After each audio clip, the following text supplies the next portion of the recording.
العالمين والعاقبة للمتقين والصلاة والسلام على سيد الأنبياء والمرسلين سيدنا محمد وعلى آله وأصحابه أجمعين أما بعد فأعوذ بالله من الشيطان الرجيم بسم الله الرحمن الرحيم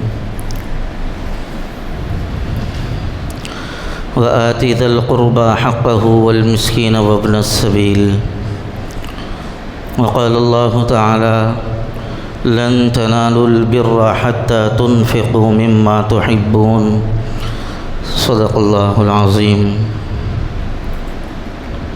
اللهم صل وسلم وبارك على سيدنا محمد وعلى آله وأصحابه أجمعين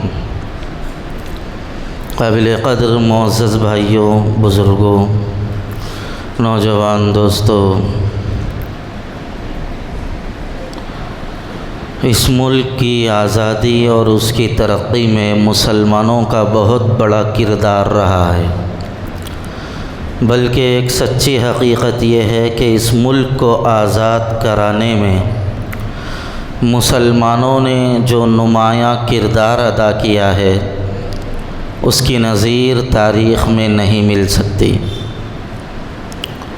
دیگر برادران وطن نے بھی ملک کی آزادی میں حصہ ضرور لیا، اس کا انکار نہیں کیا جا سکتا، لیکن اس بات کو بھی نہیں چھپایا جا سکتا کہ آزادی کی تاریخ میں سب سے بڑی قربانیاں اور سب سے بڑی جواں مردی اور ہمت کا مظاہرہ کرنے والی قوم مسلمان تھی۔ مسلمانوں نے آزادی کی لڑائی کو عبادت سمجھ کر لڑا تھا، اور اس ملک کی حفاظت اور اس ملک کے ذرے ذرے کو بچانے کے لیے مسلمانوں نے اور مسلمانوں کے علماء نے اپنی جانوں کے نذرانے تک پیش کیے۔ یہ محاورہ نہیں، حقیقت ہے کہ آزادی کی لڑائی میں غیروں نے اتنا پسینہ بھی نہیں بہایا جتنا مسلمانوں نے خون بہایا ہے۔ یہ محاورہ نہیں ہے، یہ حقیقت ہے۔ اس کے باوجود شروع ہی سے مسلمانوں کو غدار کہا جانے لگا، مسلمانوں کی جان اور ان کے مال اور ان کی جائیداد پر ہمیشہ بری نظر رکھی گئی۔ مسلمانوں کو اس ملک سے ختم کرنے کی ناپاک سازشیں ہر وقت ہوتی رہیں، ان کے اختیارات چھیننے کی کوشش کی گئی، ان کو 2 نمبر کا شہری بنانے کے لیے مستقل سازشیں رچی گئیں، لیکن مسلمانوں نے کبھی محبت کے ساتھ، کبھی آواز اٹھا کر، تو کبھی حلق میں انگلیاں ڈال کر اپنا حق وصول کرتے رہے۔ باطل کے آگے اور ظالموں کے آگے مسلمانوں نے کبھی سر نہیں جھکایا، اور اللہ کا سب سے بڑا کرم یہ ہے مسلمانوں کے نمائندہ اور مرکزی شخصیات نے کبھی باطل سے سمجھوتا نہیں کیا۔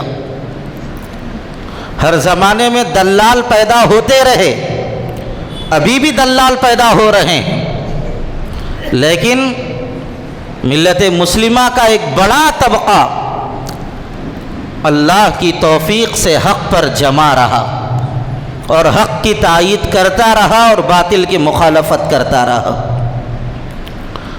موجودہ ماحول میں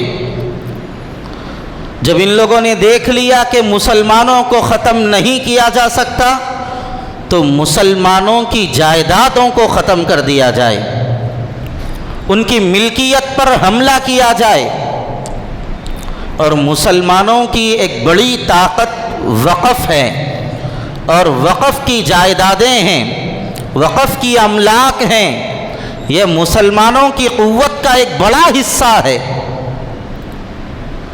شروع سے باطل کی نظر اس کے اوپر رہی، 1857 کے اندر جب انگریز اس ملک پر قابض ہوا تو مسلمانوں کی وقف کی جائیدادوں کا ایک بڑا حصہ ان کے حصے میں چلا گیا۔ پھر مسلمانوں نے جد و جہد کی اور مسلمانوں نے اپنے حق کو پانے کے لیے احتجاج کیا، ان سے لڑائی کی۔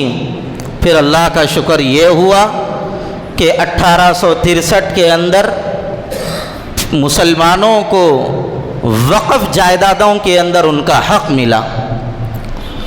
اس کے بعد جب ملک آزاد ہوا، آزاد ہونے کے بعد بھی اوقاف کی جائیدادوں کا مسئلہ اٹھایا گیا اور اوقاف کے سلسلے میں قانون بنانے کی بات آئی تو قانون بنا۔ 1954 کے اندر، آزادی کے بعد 1954 کے اندر قانون بنا، لیکن اس قانون کے اندر بہت زیادہ کمزوریاں تھیں۔ تو پھر 1959 کے اندر اور 1963 کے اندر اور 1969 کے اندر پھر سے وقف کے قانون کے اندر ترمیم کی گئی، اس کے اندر اصلاح کی گئی۔ پھر اس کے بعد اس کے اندر اور بھی زیادہ خامیاں رہ گئی تھیں، تو 1995 میں 1995 کے اندر پھر وقف ایکٹ کے اندر پھر اور مزید تبدیلیاں کی گئیں۔ مسلمانوں کے حق کے اندر جو خامیاں رہ گئی تھیں اس کو باضابطہ دیکھا گیا، سمجھا گیا۔ پھر اس کے بعد ایک قانون بنا، وہ قانون چلا تقریباً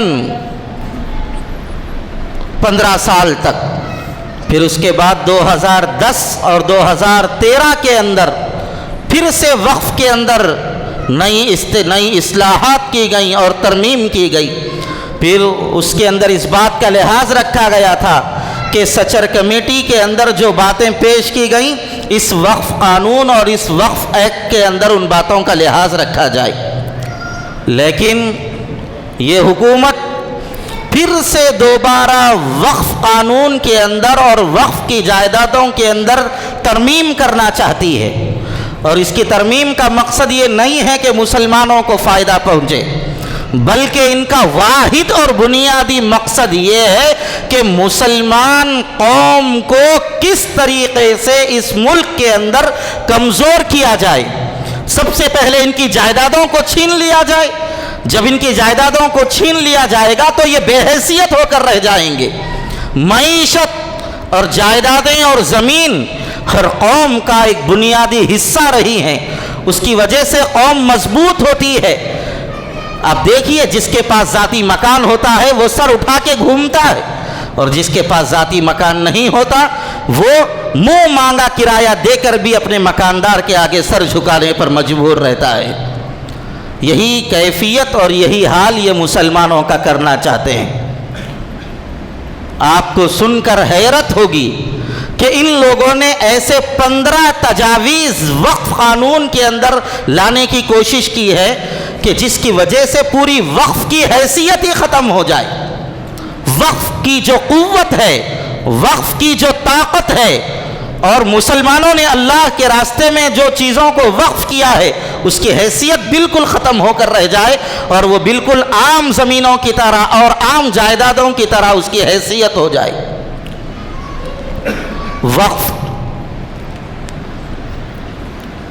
کا جو بھی ذمہ دار اور متولی ہوتا ہے اس کا مسلمان ہونا شرط ہے، اس لیے کہ جو چیز وقف کی جاتی ہے وہ چیز نہ اب اس وقف کرنے والے کی ملکیت رہتی ہے اور نہ جس کے لیے وقف کی جا رہی ہے نہ اس کی ملکیت ہوتی ہے، بلکہ وہ چیز اللہ کی ملکیت میں چلی جاتی ہے۔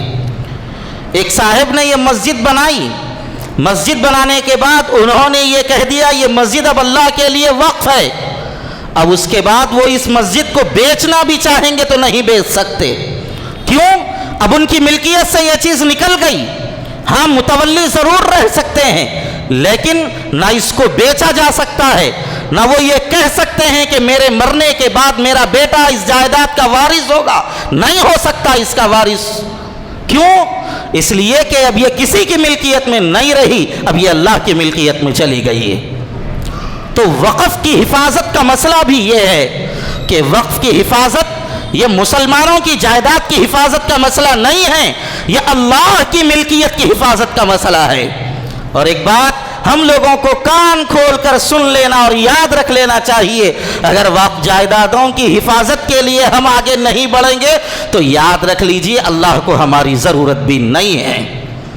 اللہ کام لے لے گا کسی سے، اللہ قادر مطلق ہے، وہ کام لے سکتا ہے کسی سے، اور لے کر بتایا ہے اس سے پہلے اللہ تعالیٰ نے۔ تو اس لیے وقف جائیدادوں کی حفاظت کا اس وقت جو مسئلہ چل رہا ہے، اس سلسلے میں ہم لوگوں کو خواب غفلت سے بیدار ہونے کی ضرورت ہے۔ اس قانون کے اندر یہ بات نافذ کرنے کی کوشش کی گئی ہے کہ ہر ضلع کلیکٹر کو یہ اختیار رہے گا، وہ جس زمین کو چاہے وقف کی زمین باقی رکھے اور جس زمین کو چاہے وہ حکومت کی زمین بنا دے۔ اب اندازہ لگائیے، اگر کلیکٹر کو یہ اختیار دے دیا جائے تو کتنے مسلمان کلیکٹر ہیں؟ اور ظاہر سی بات ہے، اس بات کے کہنے میں مجھے ذرہ برابر بھی تردد نہیں ہو رہا ہے، آپ کو سننے میں ڈر ہوتا ہوگا لیکن مجھے کہنے میں کوئی تردد نہیں، جتنی بڑی کرسیوں پر بیٹھے ہوئے ہیں پورا تعصب بھرے ہیں، پورے تعصب بھرے ہیں۔ ارے صاحب، آدھار کارڈ بنانے جائیے، ایک غیر مسلم ٹھہرا ہوا ہوگا اس سے الگ گفتگو کریں گے، ایک مسلمان ٹھہرا ہوا ہوگا اس سے گفتگو کرنے کا انداز الگ ہوگا۔ ان کی ذہنیت اتنی خراب ہے، تو یہ وقف جائیدادوں کو کہاں باقی رکھیں گے مسلمانوں کی ملکیت میں؟ مرکزی کمیٹی جو ہوتی ہے اس کے اندر 11 ممبروں کا مسلمان ہونا شرط اور لازم ہے، لیکن اب یہ جو قانون لایا جا رہا ہے اس کے اندر یہ بات کہی جا رہی ہے کہ 2 غیر مسلموں کا اس کے اندر ہونا لازم ہے۔ اس طریقے سے مسلمانوں کی تعداد کو گھٹا دیا گیا، بلکہ اس کے اندر یہ بات کہی گئی کہ اب اس کے اندر 14 ممبر نہیں رہیں گے، جو مرکزی رہے گی، ملک کی جو وقف کی کمیٹی رہے گی، وقف کونسل جو رہے گا، اس کے اندر 14 مسلم ممبروں کا ہونا ضروری تھا، لیکن اب یہ جو قانون لایا جا رہا ہے اس کے اندر یہ بات کہی گئی 14 کے بجائے 23 لوگ ممبر رہیں گے اور اس میں سے 2 غیر مسلم ہونا ضروری ہے۔ تعداد کو گھٹا دیا گیا، اور ریاستی وقف بورڈ کے جو ممبران ہوں گے ان کی تعداد 11 ہوگی، اور اس کے اندر بھی 2 غیر مسلموں کا ہونا لازم قرار دیا جا رہا ہے۔ اس آنے والے بل کے اندر وقف 2024 کا جو بل لایا جا رہا ہے اس کے اندر یہ ترمیمیں ہو رہی ہیں، اور آپ کو سن کر حیرت ہوگی کہ کوئی بھی آدمی کسی بھی طریقے کا کبھی بھی کسی بھی وقت وقف کر سکتا ہے۔ اسلام کے اندر سب سے پہلا وقف رسول اللہ صلی اللہ علیہ وسلم نے کیا تھا، اور 7 باغ رسول اللہ صلی اللہ علیہ وسلم نے وقف کیے تھے۔ وہ ہوا یہ تھا کہ یہ 7 باغ ایک یہودی کے تھے، اور اس نے احد کی لڑائی میں مسلمانوں کے ساتھ مل کر لڑائی لڑی تھی۔ جب اس کا انتقال ہونے لگا تو اس نے یہ 7 باغ رسول اللہ صلی اللہ علیہ وسلم کو پیش کر دیے، اور یہ کہا کہ یہ محمد میں تمہارے حوالے کرتا ہوں، تم اس کو جہاں چاہو جیسا چاہو اس کو خرچ کر دو، اب یہ تمہارے حوالے ہے۔ حضور اکرم صلی اللہ علیہ وسلم نے یہ 7 باغوں کو فی سبیل اللہ وقف کر دیا تھا۔ سب سے پہلا وقف رسول اللہ صلی اللہ علیہ وسلم نے کیا، جو مخیرق نے، جو یہودی تھا، حضور علیہ السلام کو دیا تھا۔ تو وقف غیر مسلم بھی کر سکتا ہے، یہودی بھی کرتے تھے، اور یہاں پر وقف کرنے کے لیے شرط لگائی جا رہی ہے کہ اس کا 5 سال پرانا مسلمان ہونا ضروری ہے۔ یعنی اگر آپ کوئی چیز وقف کریں گے تو آپ سے سرٹیفکیٹ مانگی جائے گی آپ کتنے سال پرانے مسلمان ہیں۔ احمق پن کی اور بے وقوفی کی انتہا کو پہنچی ہوئی ہے یہ حکومت، اور اس کے اندر ایسے اور بھی قوانین ہیں، میں بتانا چاہتا تھا لیکن وقت ہو گیا ہے۔ 15 قوانین اس کے اندر، 15 تجویزیں اس کے اندر ایسی ہیں جو صراحت کے ساتھ مسلمانوں کو نقصان پہنچا رہی ہیں، اس کے اندر ایک بہت بڑی شق یہ بھی تھی کہ اگر وقف کا چیئرمین وقف کے انتظامات اور اس کی رکھوالی صحیح نہیں کر سکے گا تو اس کے اوپر جرمانہ لگایا جا سکتا ہے، لیکن یہ نئے قانون کے اندر یہ کہا جا رہا ہے کہ آپ وقف کا جو چیئرمین ہوگا اگر وہ گھوٹالہ کرے گا تو اس کے اوپر آپ جرمانہ نہیں لگا سکتے۔ تو اسی صورت میں جو بھی وقف کا چیئرمین ہوگا کیا کرے گا، آپ کو خود اندازہ ہے اس بات کا۔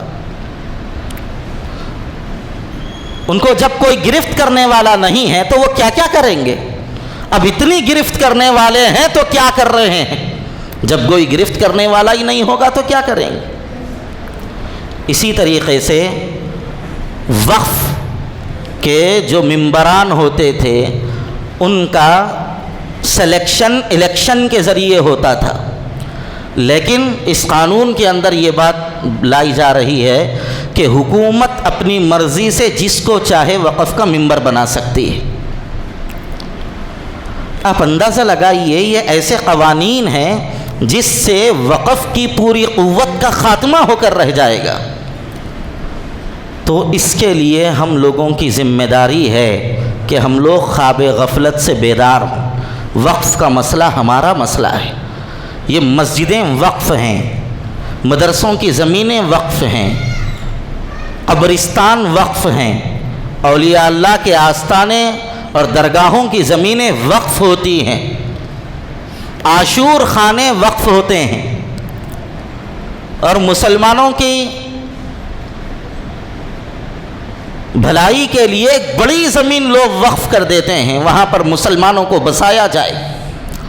اگر ہم لوگوں نے وقف کی حفاظت کے لیے اپنی آنکھیں نہیں کھولیں تو یاد رکھیے آئندہ نسلیں ہمیں کبھی معاف نہیں کریں گی، اور ہم اللہ کی نگاہ میں بھی مجرم بنیں گے۔ اس لیے کہ وقف کی حفاظت کا مسئلہ یہ ہماری جائیدادوں کی حفاظت کا مسئلہ نہیں ہے، یہ اللہ کی ملکیت کی حفاظت کا مسئلہ ہے۔ اس لیے ہم لوگوں کو ذرا ہوشیار اور بیدار ہونے کی ضرورت ہے۔ یہ بل پارلیمنٹ کے اندر پیش کیا گیا اور اللہ کا شکر یہ ہے اس وقت تو پاس نہیں ہو سکا، لیکن اس کے لیے ایک کمیٹی بنا دی گئی۔ اب وہ کمیٹی تحقیق کرے گی، تحقیق کرنے کے بعد رپورٹ پیش کرے گی، پھر اس کی رپورٹ کے مطابق کام شروع کیا جائے گا۔ اور آپ کو سن کر حیرت ہوگی یہ بات کہ یہ جب قانون نافذ ہو جائے گا، جتنی چیزیں پہلے سے وقف ہیں، یہ قانون کی خرابی کی میں آپ کو انتہا بتا رہا ہوں کہ جو چیزیں پہلے سے وقف ہیں اور وقف بورڈ کے اندر رجسٹرڈ ہیں، اگر یہ قانون نافذ ہو گیا، نافذ ہونے کے بعد 6 مہینے کے اندر دوبارہ اس کو پھر رجسٹر نہیں کیا گیا تو پھر ایسی صورت کے اندر وہ وقف کی ملکیت سے نکل جائیں گی زمینیں۔ 6 مہینے کے اندر رجسٹرڈ کرانا ضروری ہے۔ تو بہرحال اللہ نے ایک موقع ہم لوگوں کو دیا ہے، اور یہ جو کمیٹی بنائی گئی ہے یہ کمیٹی نے لوگوں سے رائے طلب کی ہے۔ پارلیمنٹ کے اندر ایک کمیٹی بنائی گئی وقف کے اس مسئلے کو لے کر، اور اس کمیٹی نے عوامی رائے طلب کی ہے۔ تو ہم لوگوں کی یہ ذمہ داری ہے کہ اپنی رائے ضرور بھیجیں، اپنی رائے اس کمیٹی تک ضرور بھیجیں۔ اس کے لیے آسان شکل QR کوڈ ہے، یہاں پر ہماری مسجد میں یہاں پر بھی لگایا گیا ہے، نیچے لگایا گیا ہے، باہر بورڈ پر لگا دیا گیا ہے، جگہ جگہ پر اس مسجد کے اندر QR کوڈ لگا دیا گیا ہے۔ اور اس کے اندر آپ کو کرنا کیا ہے؟ آپ کو اسکین کرنا ہے، گوگل کروم میں جا کے آپ کو اس کی اسکین کرنا ہے، پھر اسکین ہو تو آپ کو وہاں پر دبانا ہے، پھر آپ کا جی میل کھولنے کے لیے کہا جائے گا، آپ جی میل کھولیے، کچھ کرنا نہیں ہے آپ کا جیسے ہی وہ جی میل کھلے گا نیچے جا کر آپ اپنا نام لکھ لیے، اپنے شہر کا نام لکھیے اور اپنے صوبے کا نام لکھیے۔ آپ کا نام لکھیے، حیدرآباد لکھیے، تلنگانہ لکھیے، پھر اس کے بعد آپ سینڈ کر دیجیے۔ آپ کو نہیں آتا تو آپ کسی سے کروائیے، اپنے گھر کی خواتین کے موبائل لے کر بھی یہ کام کروائیے۔ بلکہ اپنے جتنے دوست و احباب ہیں جن کے پاس بڑا موبائل ہے، لیجئے، بارکوڈ اسکین کیجئے اور فوری وہ میل اپنا ان کا نام لکھ کر بھیجا دیجئے، چاہے مسلمان ہو چاہے غیر مسلم ہے، جو بلکہ میں تو کہتا ہوں غیر مسلم اگر آپ کے تعلق والے ہیں تو ان کا موبائل لے کے یہ اسکین کر کے ان کا نام لکھ کے بھیجیے، تاکہ حکومت کو پتہ چلے کہ اس سلسلے میں غیر مسلم بھی سنجیدہ ہیں اور سنجیدہ ہونے کی ضرورت بھی ہے۔ تو بہرحال یہ ایک بہت ہی اہم اور ضروری کام ہے جو اس وقت ہم لوگوں کو کرنا ہے۔ دوسری بات اس وقت آپ سے یہ بھی عرض کرنا ہے، اللہ کے لیے متحد رہنے کی کوشش کیجیے، منتشر مت ہوئیے۔ اب یہ جو آج سے لے کے تقریباً 12 دنوں تک کا جو مسئلہ ہے، یہاں پر مسلکی اختلافات بہت ہوں گے۔ کوئی کہے گا میلاد مناؤ، کوئی کہے گا میلاد مت مناؤ، کوئی کہے گا جلوس نکالو، کوئی کہے گا جلوس مت نکالو۔ اللہ کے واسطے یہ جھمیلے چھوڑ دیجیے، یہ جھمیلوں کو چھوڑ دیجیے۔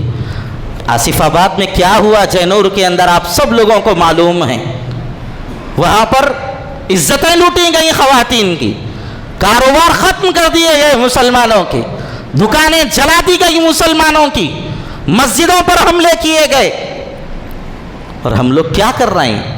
خاموش تماشائی بنے بیٹھے ہیں۔ ہم لوگوں کے اندر ہمت اور حوصلے مردہ ہو چکے ہیں۔ ہم قدم اٹھانے سے پہلے 1000 چیزیں سوچتے ہیں اور وہ کام کر کے بھی نہیں سوچتے۔ ٹرین کے اندر ایک بزرگ کو ان لوگوں نے اتنا مارا کہ ان کا چہرہ خراب کر دیا۔ قصور کیا تھا؟ وہ اپنے مذہب کے مطابق، اپنی روایت کے مطابق گوشت کھانے کا حق ہے، لے جا رہا تھا۔ تمہیں کھانا نہیں ہے، تمہاری قسمت میں اللہ تعالیٰ نے نہیں رکھا ہے، تم محروم ہو، کھاتے بھی ہو تو چوری سے کھاتے ہو، یہ تمہاری قسمت ہے، اس میں قصور ہمارا کیا ہے؟ مار دیے ایک بزرگ کو، 70 سال سے زائد کی عمر کا شخص ہے، ایسے شخص کے اوپر حملہ کر دیا گیا۔ اور ہم لوگ وہ چیزیں سینڈ کرنے کے سلسلے میں بھی سوچتے کیا ہوتا کہ کیا نہیں، کہ ہمارے اوپر اتنی بزدلی مسلمانوں کے اندر، آواز اٹھانے کے سلسلے میں ہم اتنا ڈریں گے؟ کیا کریں گے یہ لوگ؟ ہم کو زیادہ سے زیادہ ہمارے اوپر کیس بک کریں گے، ہمیں جیل میں ڈالیں گے۔ اور ایک بات میں آپ لوگوں سے بڑی اہمیت کے ساتھ عرض کر رہا ہوں، اللہ کے واسطے اپنے ڈاکومنٹ درست کر لیجئے، اپنے ڈاکومنٹس اللہ کے واسطے درست کر لیجئے، اپنے دستاویزات۔ اگر آپ نہیں کریں گے تو 4 دن پہلے آسام میں کیا ہوا آپ کو معلوم ہے؟ 30 مسلمانوں کو پھر ان لوگوں نے لے جا کر ڈیٹینشن سینٹر کے اندر ڈال دیا ہے، 30 مسلمانوں کو۔